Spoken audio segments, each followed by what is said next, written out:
So I appreciate the invitation here, and I'm super excited to talk to you guys today. So my name is Sallie Meyer, and I did not start out looking for a career in technology, but this is where I've ended up. I actually taught for a number of years in performing arts as well as performing, and then made a very large career shift into technology. And I'll talk about that more later, but I do have two degrees. I have a Bachelor of Arts in theater with an emphasis in musical theater performance. And then I have a Bachelor of Science in computer science with an emphasis in information assurance and safety. So, and I apologize, you can hear my dogs a little bit in the background because they're using their minds. That is totally okay. We can hear you just fine. If you'd like, we can begin getting into the questions. Our first question today is, why did you choose to pursue a career in computer science? This is a really great question because I kind of, like you said, ended up in my career, and currently I am the data processes and project manager at a company called ChemDirect. And so I kind of had this really winding life to that. But what actually happened was my dad was a computer architect his entire life. He had one of the very first degrees in computer science in the country from the University of Michigan, and worked with computers from the point to where literally the computers took up an entire room, and worked with them all the way through until he was literally doing coding and doing architect until he passed away a couple years ago. And it was always his passion and his love. And so what happened was I was feeling very frustrated in my career because I always like to joke around and say, yeah, there was so much money in not-for-profit performing arts that I just, I couldn't deal with how much money I was making anymore, which of course is a joke. There is zero money in that. But I realized that I wanted to change as well. I was feeling burned out. And theater has always been a love of mine and something I'm extremely passionate about, as is education. And so it was a really hard decision for me to come to. But, when I told my dad, I said, I don't know what to do anymore. I feel like I've just kind of reached the end of my journey as a performing arts instructor. Really, the only next step I could have taken was to open up my own studio, which was not something I wanted to do. And so my dad said, well, why don't I teach you a little bit of coding and we'll see what you think. And so he actually taught me a little bit. And I was like, okay, I think this is cool. And so I decided to go back to school. And what ended up happening was I called UWGB and I was like, hey, I'm interested in computer science. And I got the professor who was there at the time, Ankur Chattopadhyay, and he at the time was doing camps for the NSA. They have these camps that they do across the country, and UWGB happened to be one of the campuses doing these camps. And he said, you're a teacher. I need you to come here this summer. And so I said, I don't know anything about computer science yet. And he goes, that's great. I have the students who know everything about computer science. I need to teach you to coach them and help them. And so that was kind of how I got sucked into the program abruptly, and ended up really enjoying it. Worked with developing a lab space for our information assurance and security program, and just really enjoyed my time there before I was done with my education. So it was kind of a combination of different things, but I will say my biggest influence was my dad, for sure. That is really great to hear. I know how important family influence is when supporting your career. So that's really great to have that kind of support system as you choose to pursue your career. Yeah, and he'd always been supportive of my theater career. So he was always supportive of me. Yeah. Yeah, so moving into our next question is actually, in what ways does your degree in STEM complement your degree in the arts?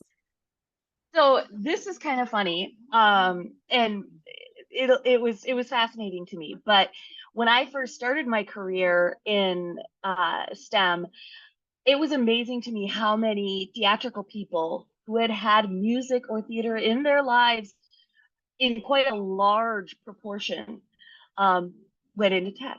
Like, it was shocking to me. Um, and it has continued, like that trend has continued. I've had a number of friends that I have known in the theater community, and they're transitioning, and they're they're doing extremely well. And I think that there is a huge reason for that, and that is because people who are in theater or music, that whole field is all about communication. I mean, that's what we do. We communicate with our voices, we communicate with our bodies, we communicate, in ways that an audience, a general audience, can understand. And so when you go into tech, a lot of times there's a communication breakdown between the business side of a company and the technology side of a company. The business side literally views technology as magic in a lot of ways. It's like, you guys have this voodoo that you do, and then suddenly we have a product.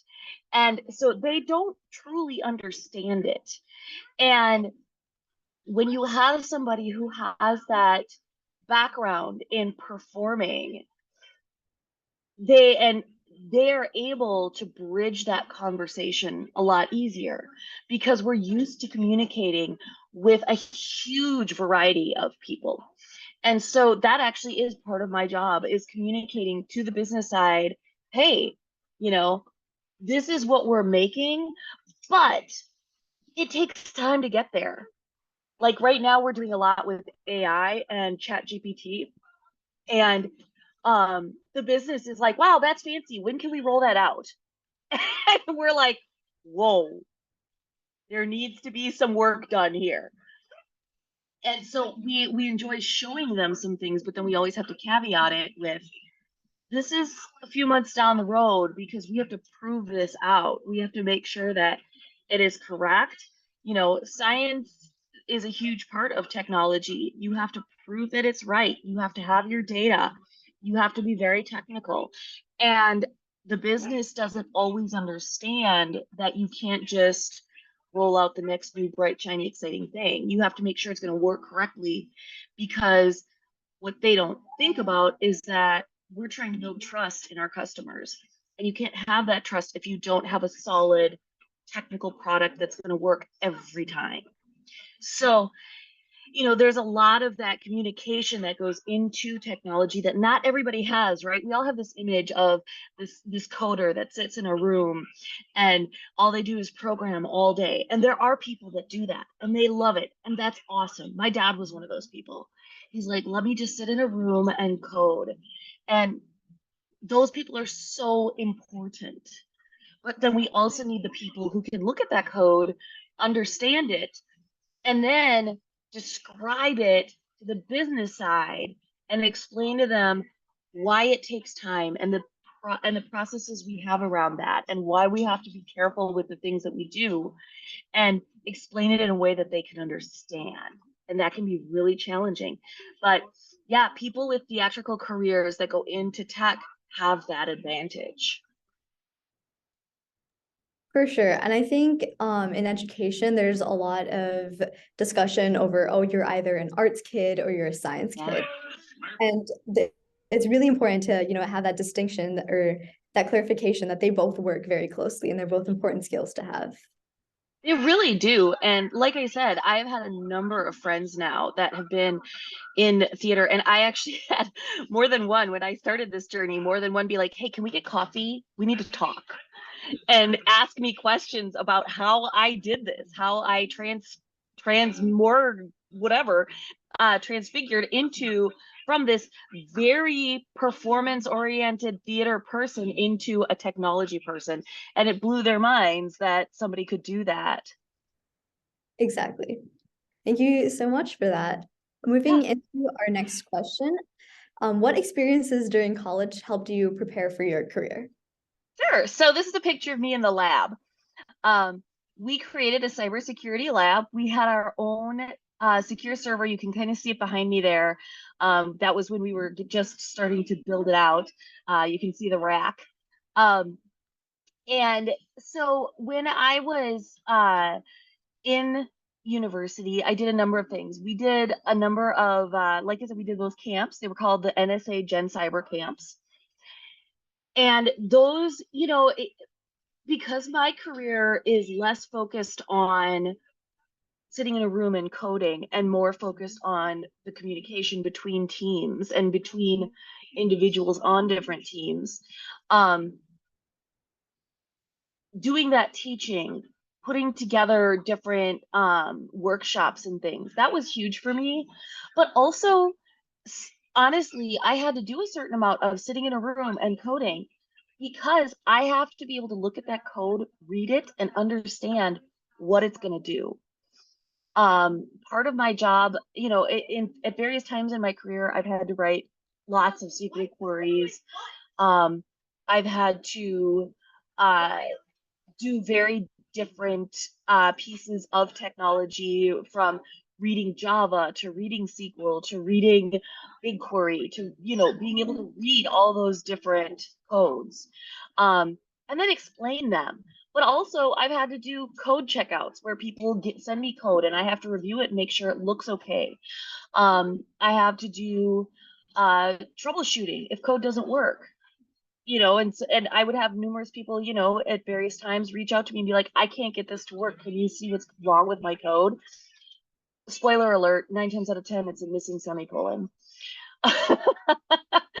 um, but, being in university really helped prepare me for a lot of those things. And the other thing that I got to do in my university experience was I got to be on different teams and hold different positions within those teams. I actually got to be a project manager on a project once for a class, which was really cool. And I got to kind of taste that a little bit.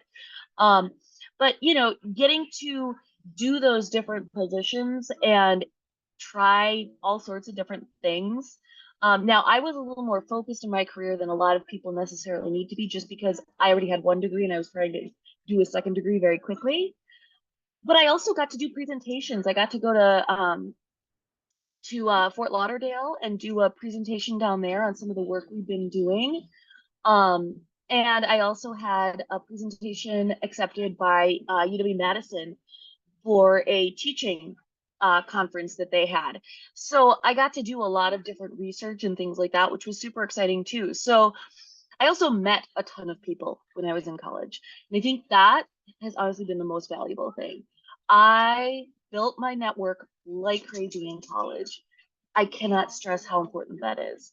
Like, your network is everything.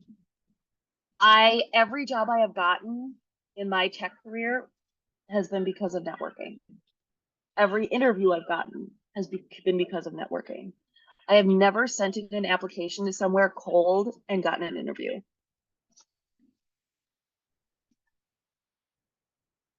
Yeah, and having that diversity of experiences in university is so important for, building and generally just finding out what career path you want to go into, what decisions you want to make in the future. And I think that's really great that you were able to have that experience throughout your degree.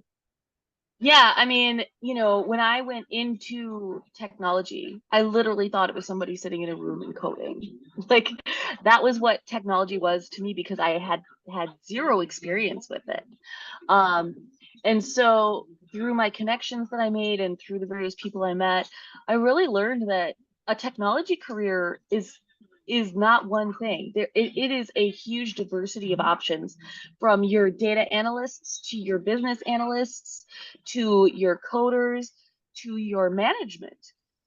I mean, even if you want to go into management in tech, you have to understand what you're managing. Otherwise, you can't be an effective manager. So I feel very strongly that, even if you feel like coding isn't your thing, you can still have a career in technology. Mhm. For sure, for sure. So moving into our next question, have you utilized internships during your career, and what other opportunities would you recommend for students to prepare themselves for those careers? I have. So, while I was going to school, I actually um, got an internship at a company called Breakthrough Fuel at the time. Now it's just called Breakthrough, and it's part of US Venture.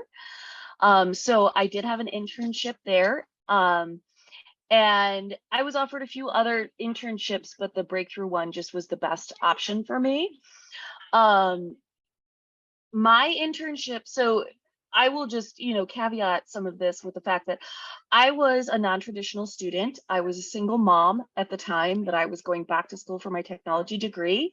And so I already had a degree. So when I stepped into my internship, it I ended up doing more regular work, regular, like as if I was actually an employee than maybe a normal intern would. But I did still do my intern project uh, for uh, for my internship, which my project was focused around the ways that we were utilizing different applications to communicate within the business. Um, and so I my internship was really fun in a lot of ways because the intern class that I was with at Breakthrough was a great group of college kids, and they were just all really smart. And I think for me, the internship was extremely valuable because when you're in a university setting, it is a very cloistered situation. You feel like you're kind of understanding, but you can't actually understand.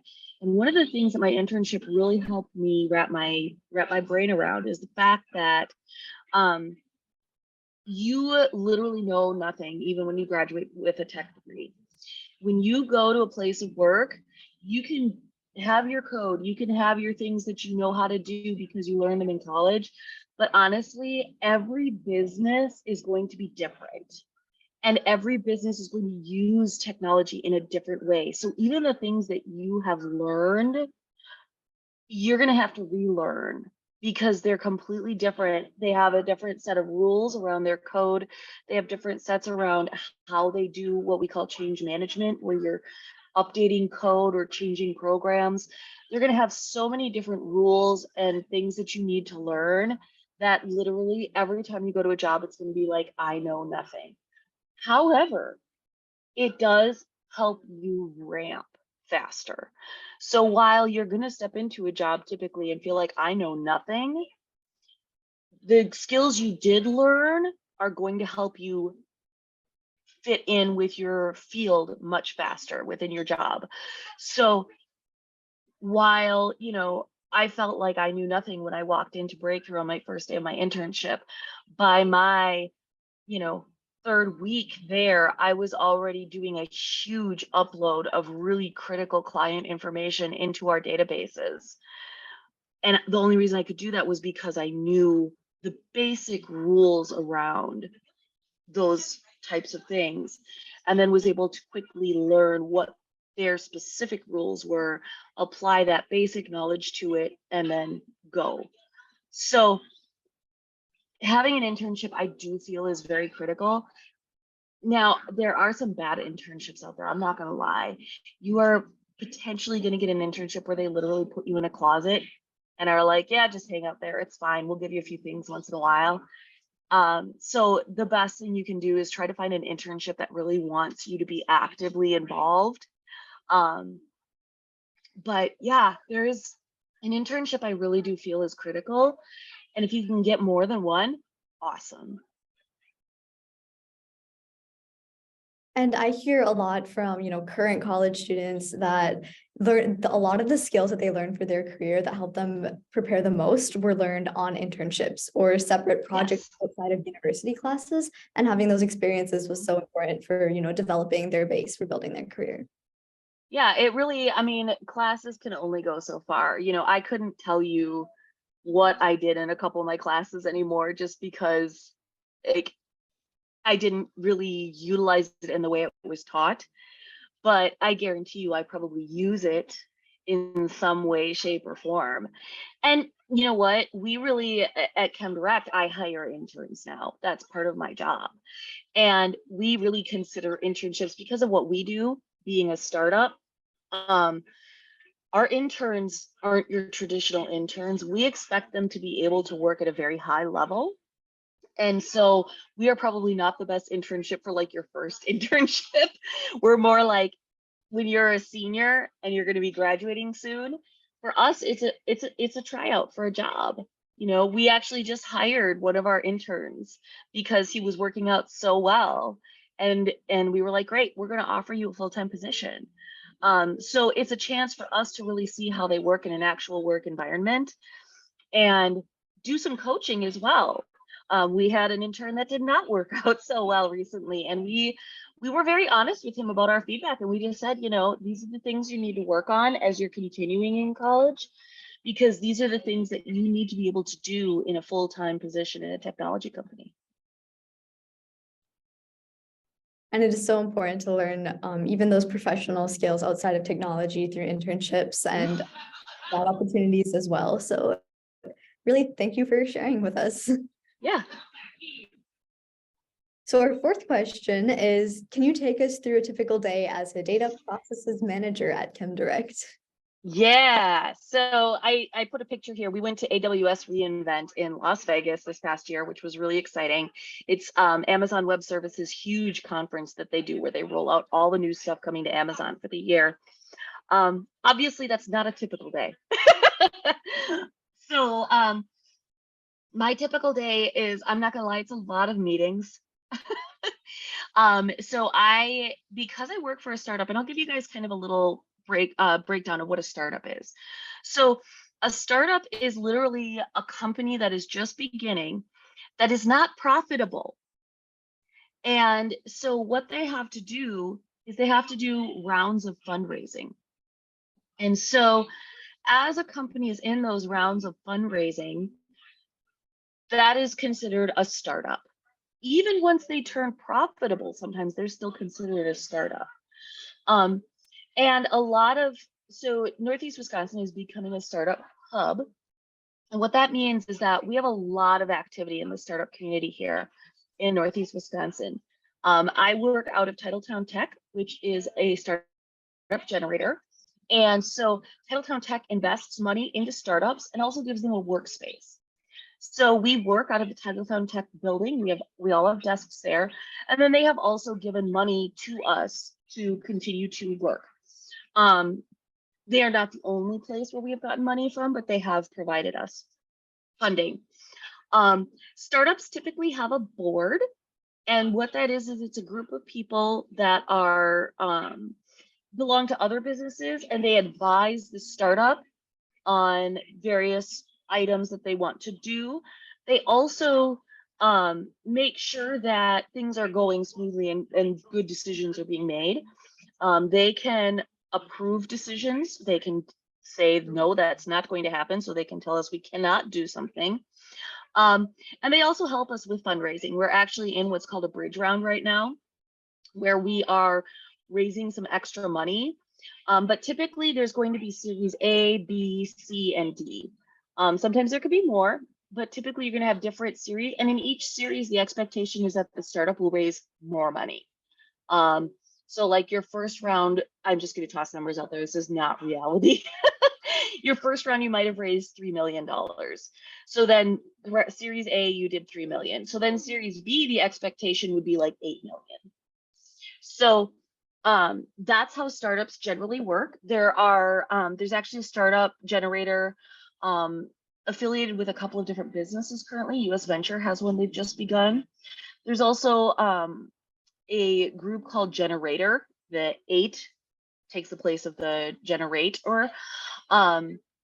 They also have a startup, as well as they do some job coaching. I actually went through their program to learn project management. So there's a lot of discussion right now around startups, especially in this area. Startups fail. We had one of the groups that we were with in TitleTown Tech, one of the companies failed.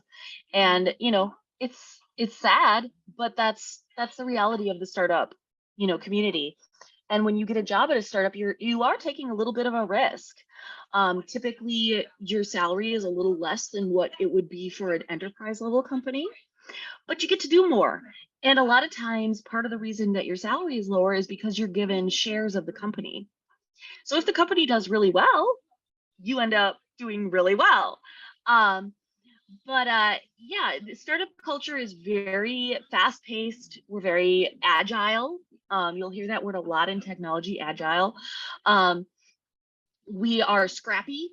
And so you get to do a lot of different things. You get to try a lot of things when you're part of a startup. When you're part of an enterprise, you're typically siloed into this is what your job description is. So these are the things you do. And that can be really challenging for some people. Other people thrive. So it just kind of depends on the type of company you want to do. So for me, for a startup and a data processes and project manager, a startup, typically my day starts with a daily scrum with my team. So we have a data team, which is comprised of a data scientist, a data analyst, and 2 data engineers. So I talk to that team, find out how they're doing on the current sprint, which is how we build our work. We have 3-week sprints, and they each have tickets within that sprint that they have to complete. So it's my job to check and make sure that they don't have anything blocking their work. If they do, I have to problem solve that. That's part of my job. And then once I've spoken to them, I do vendor management as well. So I have to reach out. We have a vendor that we use in India. So I usually go into their scrum, find out where they are on different things. I interface very closely with our VP of technology, David Zay, as well as our head of product, Grant Lacey. So the 3 of us, we call ourselves the Techno Trio because the 3 of us are the ones kind of running all the technology things that we're doing at any one time. I have meetings with them where we go through what's going on for the day. And then I also meet with various parts of the business to find out, how they're doing with their various projects. And if they need any help from the tech team, I interface. I also am actually doing a lot of end user services and operations right now, which means that if anybody has a problem with their email or anything like that, I help them work through it. But then I also do coaching. So I sit down with each of my team members and I talk them through, the good things they're doing. We talk about goals. And our philosophy is really, when you go to your annual review, nothing in your annual review should be a surprise. We should be having an open line of communication at all times. So that's a big part of my job as well, is just having that open line of communication. And then I also look and see, for instance, when we have a project, I look at the project and I go, okay, where are we at in this project?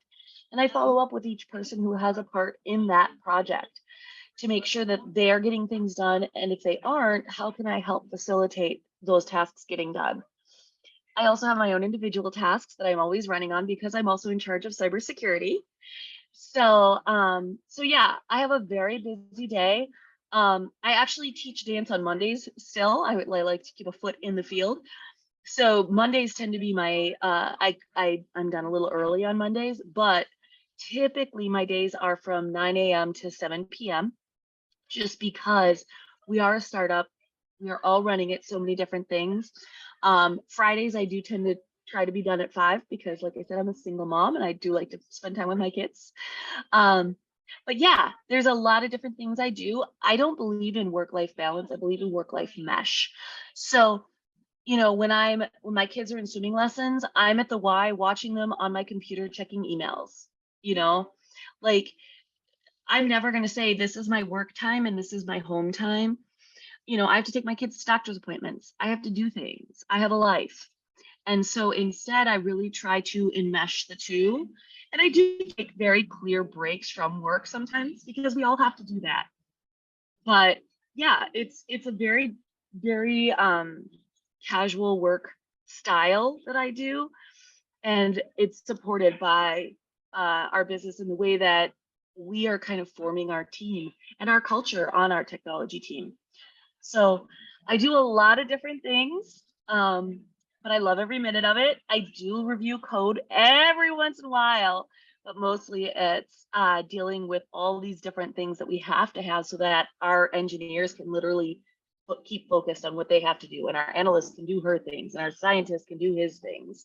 So it's me clearing a path and putting up guardrails for them.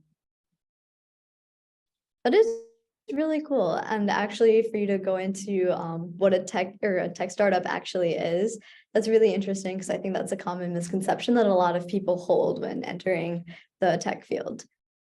Yeah, startup culture is really interesting. It's very different than an enterprise. Like I said, enterprise, you have your specific tasks that you are expected to do.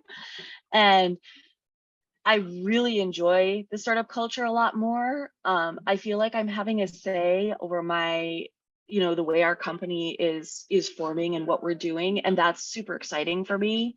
And I feel invested in our company a lot more. I think enterprise culture is absolutely, some people thrive in it and that's their preference and they don't like startups, and that's totally okay. But for me personally, I will take startup life. Yeah, thank you for sharing. Mhm. Moving into our fifth question, what skills have you learned that best helped you develop your career? You know, that whole communication thing is so enormous. I cannot dismiss that communication piece. Um, but also problem solving. One of my classes that I really enjoyed when I was in college was discrete math, which is all about the logic of computers, not like logic as we imagine it, but the logic that's happening within the computer and how things are decided. And that was really important for me because I think so many times, um, in general, humans are very can be very emotional and very protective of ourselves, right? Like we're very like um but when we look at the data and look at the logic behind the things, you can open the way to clear communication. It's really hard for people to get emotional and defensive when you're presenting data and logic and statistics. And if you can pull yourself back and rather than make accusations or things like that, but instead clearly look at the data and say, okay, this is what we're seeing.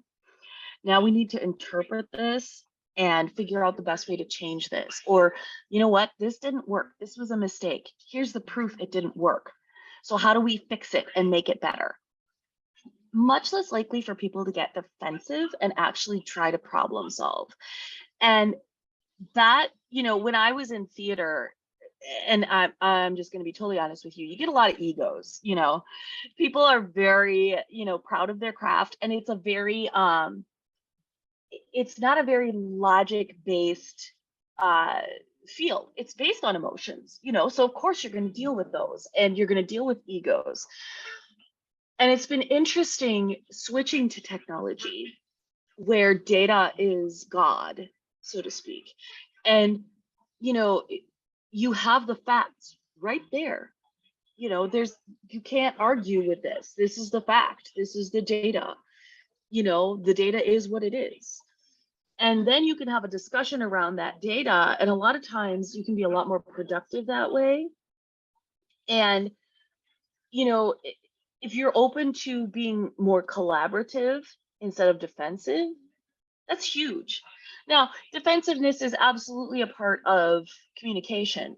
It is what it is. And sometimes you do have to get a little defensive and defend yourself because something has happened. But typically, you want to have those open conversations about how to problem solve.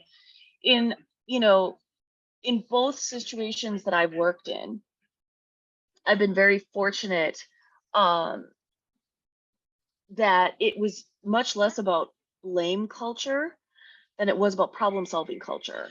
Okay, this happened. Well, we're human. Things are going to go wrong. Things are going to happen. How do we gather together as a team and solve the problem now?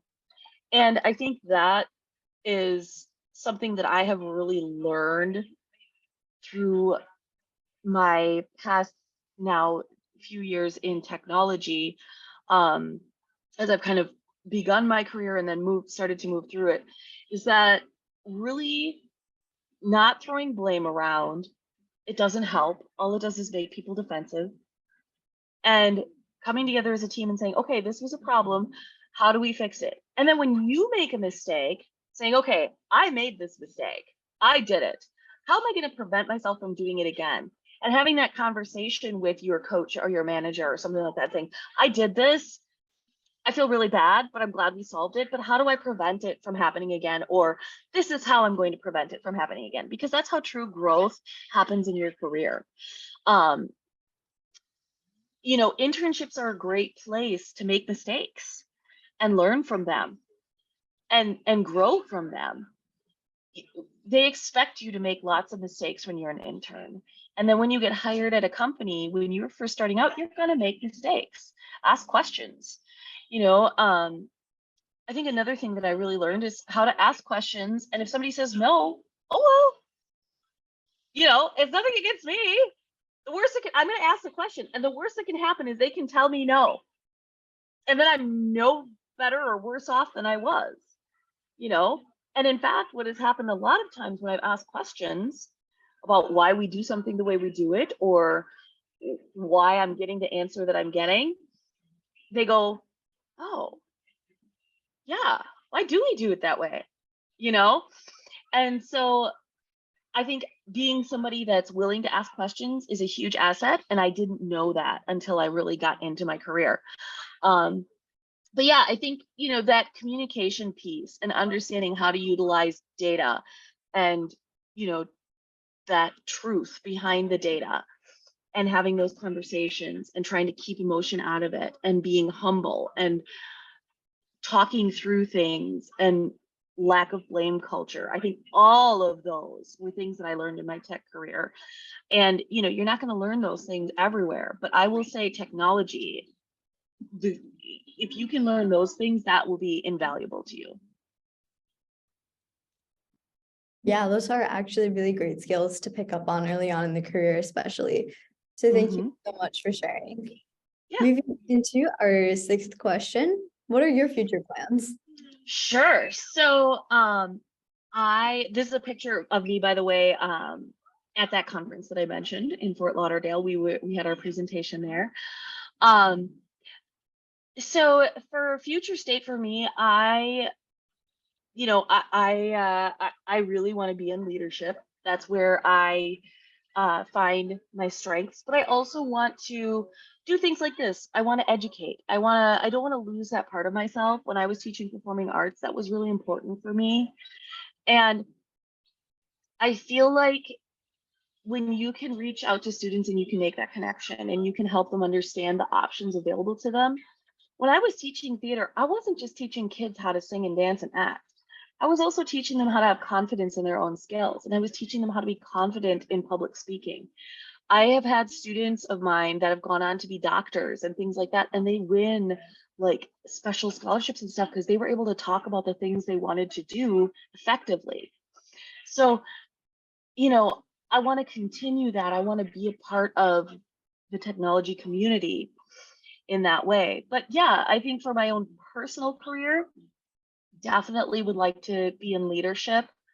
I don't know that I'd ever want to be like C-suite leadership. I don't know if that's on the cards for me, but you know, I'm really enjoying being where I'm at right now, where I do manage a team and I help to coach them.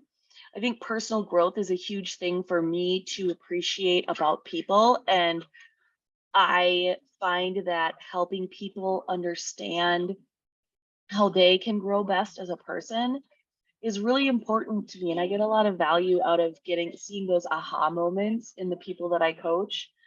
So I think all of those are really important for my future career. I don't know if I'll stay with ChemDirect forever. Who knows? I think, for me, it's more like I have had so many ups and downs in my personal life and career that I don't like to say this is what I want. But I think I'm very open to where this road takes me. And as opportunities are presented or I seek out opportunities, I think that will be the guide for my path. I have, like I said, personal goals where I want to continue teaching and I want to continue um, doing the coaching and I really enjoy project management. I really enjoy cybersecurity. So I think keeping a foot in those places will always be important to me. Um, but I'm super open to where things go and what happens from here. And who knows where this journey is going to lead me. Um, but it's more about just my own personal experiences and my own personal growth and where that takes me, I think. Yeah, that is really great to hear. I feel like you really you shared a lot about your experiences, and I'm positive that you have the skill set to be successful Well, everywhere. thank you. So moving into our final question, what advice would you give to young girls or women pursuing a STEM career in the future? Sure. So just for some context, this picture was me at 2 o'clock in the morning trying to get classes done while my children slept. Um, while I worked and all these other things. And, you know, you're going to be a minority. I'm just going to tell you now. When I was in college, I will never forget being in a statistics class, and there were a number of girls in statistics, and our professor had us all stand up and say what field we were going into. And every single girl in that class was going to be a nurse, except for me. And so when I said computer science, all the heads in the room went, because they were shocked that a girl was there for computer science. Um, I was often the only girl in my classes or one of two. And that can be really intimidating. But don't be intimidated. I went into discrete math, and like I said, I really connected with that class. There was one other girl in that class. I was the top student in that class, and I didn't know it till the end. Like, I was shocked, and that's, that tells you just how a lot of times our mindset is, well, I'm a girl, so I'm not quite as good at this stuff. But that's so not true. Like, we all have our different skills, but you can't be intimidated by the fact that you're the only girl in some of these classes. You have to normalize it, and say, hey, I am breaking ground here. Also, be an advocate for each other. I cannot tell you how many times in a meeting, even now, and it's so funny because our VP of technology has pointed out that I do, and he's like, thank you for doing that. Because there are times when I am in a meeting and I'm in the meeting with one other girl and it's all men, and we get cut off all the time. Like, we get interrupted and talked over. And I will literally stand up and say, hey, didn't you have something you were trying to say? And call out the girl and give her the floor. And so we have to be advocates for each other and support each other in our careers. So never be afraid to be that person to say, I have an idea. And start to learn those trigger words that you do, like all girls do them, where we say, what do you think about this? Or, do you like this idea?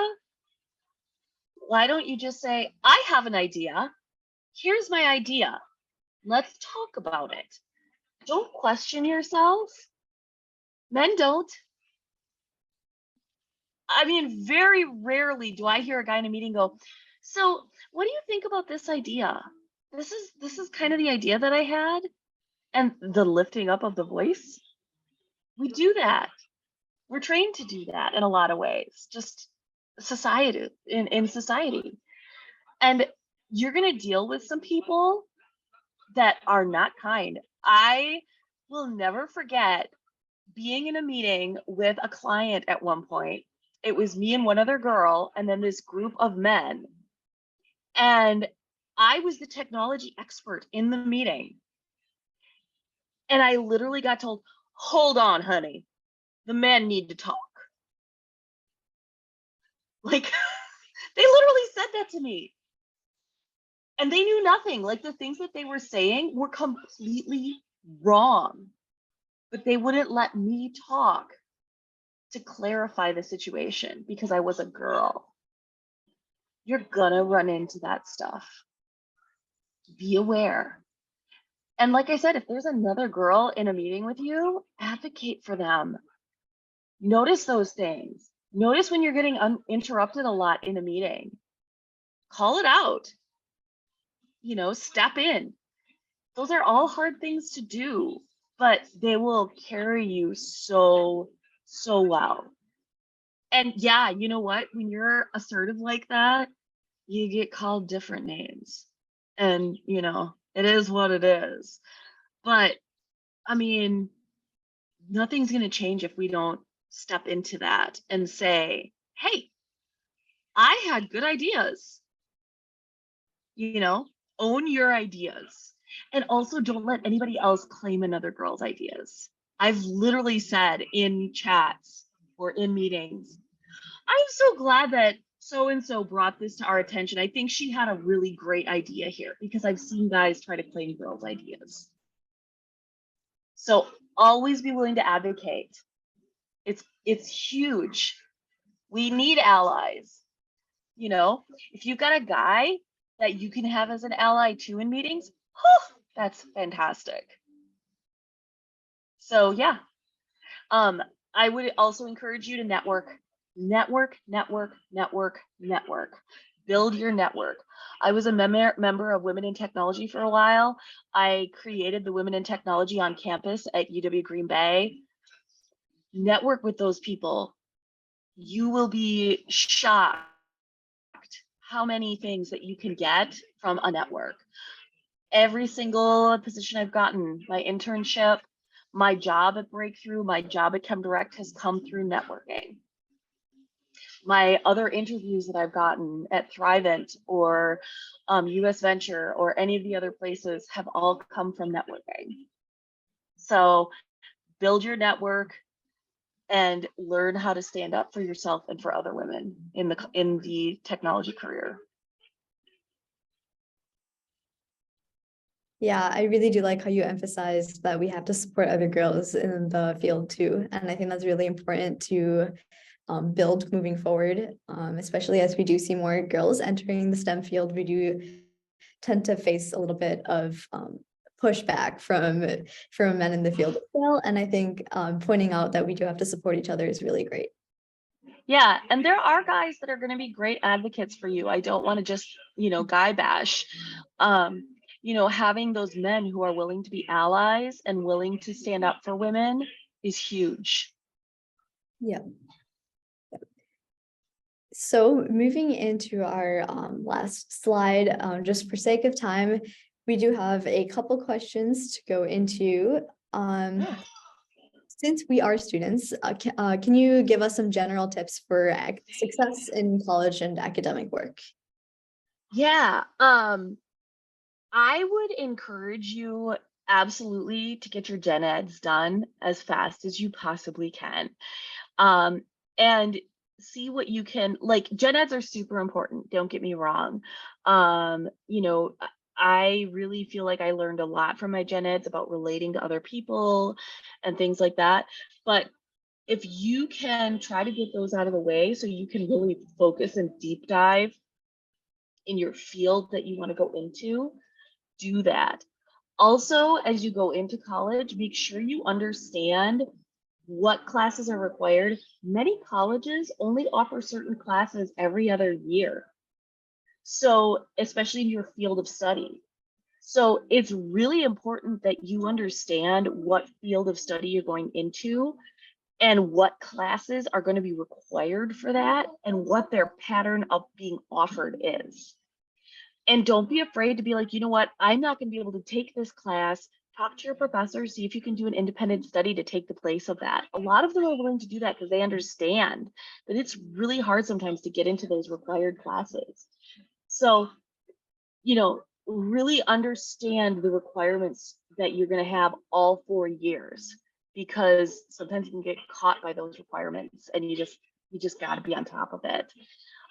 So yeah, those would be my main pieces. I really enjoyed, like, I had already gotten my gen ed done with my previous degree. So literally when I went into computer science, I was able to really deep dive into it, which was really helpful for me. And just briefly, can you touch a little bit on some of the work you do in cybersecurity? Yeah. So I do a number of different things right now in cybersecurity. Right now, I'm working on hardening our various protections against phishing and spam. And so ChemDirect is a B2B, business to business marketplace for chemicals. And we have three arms. We have our marketplace, which is our point click buy for smaller amounts of chemicals. We have our Chem Exchange, which is for larger purchases of chemicals, bulk purchases. And then we have Chem Ship, which is actually a product we are currently in development on, which is the logistics arm. And I'm sure you guys have seen a lot of the information on, those train issues that we've had with the chemical spills and things. Our goal is to make sure that chemicals are being shipped safely, securely, but also able to get where they need to go. Like, those chemical spills are awful and it's horrible, but we use chemicals every day of our lives. And if the companies can't get those chemicals where they need to be, then some places are going to take risks that are unnecessary. So for us, it's all about making sure that the industry is as safe as possible. The chemical industry up to this point, it has been very, like, how chemicals are bought and sold is literally at conferences on a piece of paper, and then you fax things back and forth. So we're digitizing the industry, which is really exciting. We are very unique in the industry. And so for us, cybersecurity is really important because we do sell chemicals. We get hit a lot with phishers. I can't tell you how many times I've gotten a text from our CEO, our founder, that have said, "Hey, Sallie, I'm in a meeting right now and I need you to do something for me really quick. Can you text back?" And it's like, yeah, sure. We've actually gotten to the point where we get so many of them, we like to mess with them a little bit, which is a hoot. But so I do all of our cybersecurity training. Once a year, we are required to train every single person in the company. So I do all of that. And then also when you work in the business world, there are certain requirements that you have to meet in order to work with other companies. You have to do audits to show that your data is protected and also stable, and that you have protections in place around your databases so that people can't damage your data or steal your data. So I deal with not only all of the very visible things like the phishing, and if people's computers get hacked, shutting those down, protecting them. I also deal with making sure that we have software. We're actually in the process right now of selecting software so that I can push updates to people's computers, because those updates that you get notified that you have to do on your phone and your computer have security patches. And so we need to make sure that those patches are getting installed in computers. And that's part of the auditing thing that we have to do. I'm making sure that we have different firewalls and things in place around all of our databases so that we can't get our data messed with. We hold on to data from numerous other companies. We have to be able to show them that, hey, your data is safe with us. We are not going to get hacked. It's not going to get stolen. So there's a lot of different, places where cybersecurity is important. I also consistently talk to all of our developers about making sure that when they're writing code, they're writing secure code, not just code. I also make sure that all of our processes are in place for any changes that go in. We don't want to change to go in to production system that has not been tested previously and could potentially cause a breach. So that is all a big part of the cybersecurity stuff that I do. I also am working on developing, this is a fun part, a fake email that I can test the employees from and send them phishing emails. And then when they click on it, it says, haha, you've been phished. And I can keep track of who all clicks on those and stuff. So there's a fun side of it too.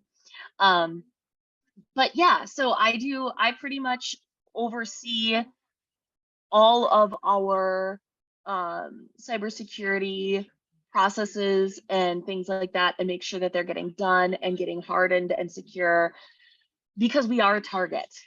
We have actually seen our phishing attacks go up about 5 times. We get 5 times more now than we did when I started a year ago at ChemDirect. So we are a target because we are in the chemical industry, and we've got to make sure that our data and our clients' data is absolutely secure, and that we don't get caught by anything crazy. Yeah, that is really important, and I'm really glad that you shared that with us. Yeah. So as of right now, our meeting has come to a close. So I would like to thank everyone for joining us. I would like to thank Sallie for being so great and talking to us today. It was really great to hear from you, and you provided really great insight.